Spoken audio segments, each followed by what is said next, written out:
விளையாட்டு பிரியர்களுக்கு அன்பு வணக்கம். இன்னும் ஒரு காணொளி மூலமாக உங்கள் அனைவரையும் சந்திக்க கிடைத்திருப்பதில் மகிழ்ச்சி. ஆசிய கிண்ணம் நிறைவுக்கு வந்திருக்கிறது.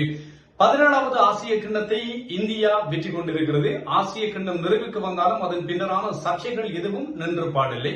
இதுதான் இன்றைய காணொளியினுடைய முக்கியமான விவரம் என்று சொல்லலாம்.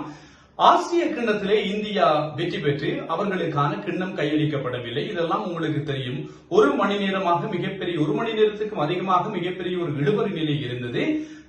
அவர்களுடைய ACC ஆசிய கிரிக்கெட் சம்மேளனத்தினுடைய தலைவர், பாகிஸ்தான் கிரிக்கெட் சபையினுடைய தலைவர், பாகிஸ்தான் உள்துறை அமைச்சர் என்று சொல்லப்படுகின்ற 3 முக்கிய பதவிகளை வகித்துக் கொண்டிருக்கின்ற ஒரு நபர் நக்வி, அவர் சொல்லியிருந்தார் அப்படி என்று சொன்னால், என்னுடைய கைகளால் தான் கிண்ணம் வழங்கப்படும், நீங்கள் விரும்பினால் வாங்கிக் கொள்ளலாம் என்று சொல்லி. ஆனால் இந்தியர்கள் சொன்னார்கள், இவருடைய கையால் நாங்கள் கிண்ணத்தை வாங்க மாட்டோம் என்று சொல்லி. இது தொடர்ச்சியான இழுபறை. எமிரேட்ஸ் கிரிக்கெட் சங்கத்தினுடைய தலைவர் அல்லது பங்களாதேஷ் கிரிக்கெட் சபையினுடைய தலைவர், இந்த இருவரில் ஒருவருடைய கைகளால் நாங்கள் ட்ரோபியை வாங்குவதற்கு தயாராக இருக்கிறோம் என்று சொல்லி இந்திய தரப்பு சொன்னது. இவர் விடாப்பிடியாக இருந்தால் அதனால் கிண்ணம் அவரோடே கொண்டு செல்லப்பட்டது, மெடல்களும் அவரோடே கொண்டு செல்லப்பட்டது, இந்தியர்களுடைய கைகளில் ஒப்படைக்கப்படவில்லை. இது நீங்கள் தெரிந்த விஷயம். ஆனால் புதிய விஷயம் என்னவென்று சொன்னால், ஆசிய கிரிக்கெட் சம்மேளனத்தினுடைய கூட்டம் நிறைவுக்கு வந்திருக்கிறது துபாயிலே.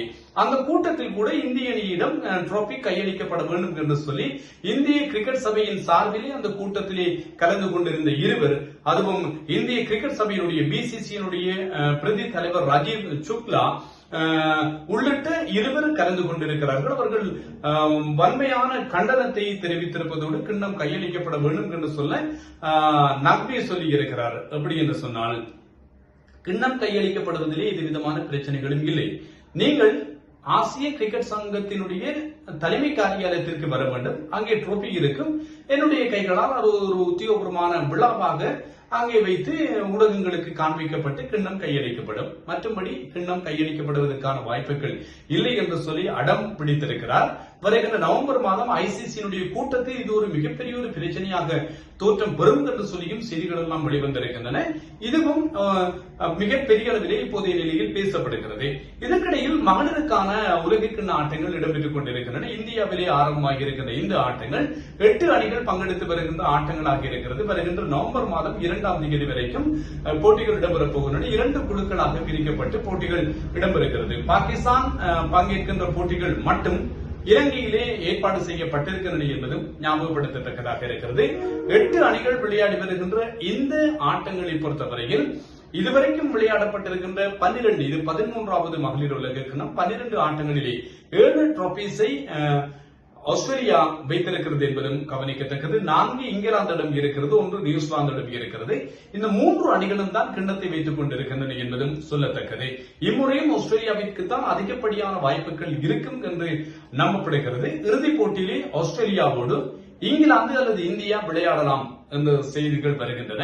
இலங்கை அரையிறுதிக்கு செல்வதற்கான வாய்ப்புகள், சாமரி அத்தப்புத்து தலைமையிலான இலங்கை அணி அரையிறுதிக்கு செல்வதற்கான வாய்ப்புகள் இருக்கும் என்று சொல்லியே எதிர்பார்ப்புகளும் நிலவிக் கொண்டிருக்க, இந்திய கிரிக்கெட் சபை ஒரு அழுத்தமான ஒரு கட்டளையை பிறப்பித்திருக்கிறது. இந்திய மகளிர் அணிக்கு, நீங்கள் பாகிஸ்தான் மகளிர் அணியுடனான போட்டிகளின் போது ஹேண்ட் ஷேக் செய்யக்கூடாது என்று சொல்லி இருக்கிறார்கள். இது இப்போதைய லேட்டஸ்ட் நியூஸாக வந்திருக்கிறது. எதை விதமான கைலாக கொடுக்கின்ற விடயங்களில் நீங்கள் ஈடுபடக்கூடாது. ஆனால் சூரியகுமார் யாதவ் முன்னர் சொல்லி இருந்தார், எங்களுக்கு இந்திய கிரிக்கெட் சபை எதுவிதமான கட்டுப்பாடுகளையும் விதிக்கவில்லை, நாங்கள் வீரர்களாகத்தான் நாங்கள் முடிவெடுத்தோம், வீரர்களாகத்தான் ட்ரோபியை நாங்கள் ACCயினுடைய தலைவரிடம் இருந்து பெற்றுக் கொள்வதில்லை, அவர் ஒரு பாகிஸ்தானுடைய உள்துறை அமைச்சர் என்கிற காரணத்தால் அவரிடம் இருந்து பெற்றுக் கொள்வதில்லை என்று சொல்லி தீர்மானித்திருந்தோம் என்று. ஆனால் இப்போது இந்திய கிரிக்கெட் சபையை சொல்லி இருக்கிறது, பாகிஸ்தான் மகளிர் அணியுடனான போட்டிகளின் போது நீங்கள் கைலாக கொடுக்க வேண்டாம் என்று சொல்லி இருக்கிறார்கள். சர்வதேச கிரிக்கெட் பேரவையினுடைய தலைவர் யார்? அவர் ஒரு இந்தியர், ஜெய்ஷா. அவர் முன்னர் ஆசிய கிரிக்கெட் சம்மேளனத்தினுடைய தலைவராக இருந்தவர். அவர் சர்வதேச கிரிக்கெட் பேரவையினுடைய தலைவரான காரணத்தால் தான் இங்கே நக்வி பாகிஸ்தானை சேர்ந்திருந்த உள்துறை அமைச்சராக இருப்பவர் ACCயினுடைய தலைவரானால் கடந்த 2024 ஜூலை. ஆகவே இந்திய கிரிக்கெட் சபையினுடைய ஒட்டுமொத்தமான அதிகார பலம் ICCயிலும் இருக்கிறது. அங்கே ஜெய்ஷாவும் இருக்கிறார். ஜெய்ஷா BJP, பாரதிய ஜனதா கட்சி மோடி பிரதமராக இருக்கின்ற அந்த கட்சி, அதனுடைய பிரதான நபர் அமித்ஷா, அந்த அமித்ஷாவினுடைய மகன் தான் ஜெய்ஷா என்பது இன்னும் கொஞ்சம் சுவாரஸ்யத்துக்குரிய ஒரு விஷயம். ஆகவே ஒரு அரசியல் அஜெண்டாவின் பிரகாரம் தான் இது எல்லாம் நடந்து கொண்டிருக்கிறது என்கின்ற செய்திகள் வருகின்ற போது, அந்த அரசியல் அஜெண்டாவை சரியாக கையாளுகின்ற ஒரு கடமை ஜெய்ஷாவிடம் இருக்கும் என்று சொல்லி எதிர்பார்க்கப்படுகிறது. ஆகவே இது ஏசிசியோடு மட்டும் முடிந்துவிடப் போகின்ற பிரச்சனை கிடையாது, இது ஐசிசி மட்டம் வரைக்கும் செல்ல போகிறது. பார்ப்போம், பாகிஸ்தான் வெற்றி பெறப் போகிறதா, இந்தியா வெற்றி பெறப் போகிறதா என்று சொல்லி.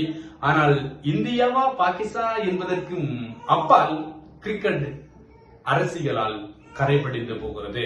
கிரிக்கெட்டை ஒரு நல்ல உணர்வோடு பார்த்து ரசித்துக் கொண்டிருந்தவர்களுக்கு இப்போது இந்த கிரிக்கெட்டுக்குள்ளே அரசியல் புகுந்திருப்பது என்பது ஏற்றுக்கொள்ள முடியாத ஒரு விடயமாக மாறிப்போயிருக்கிறது.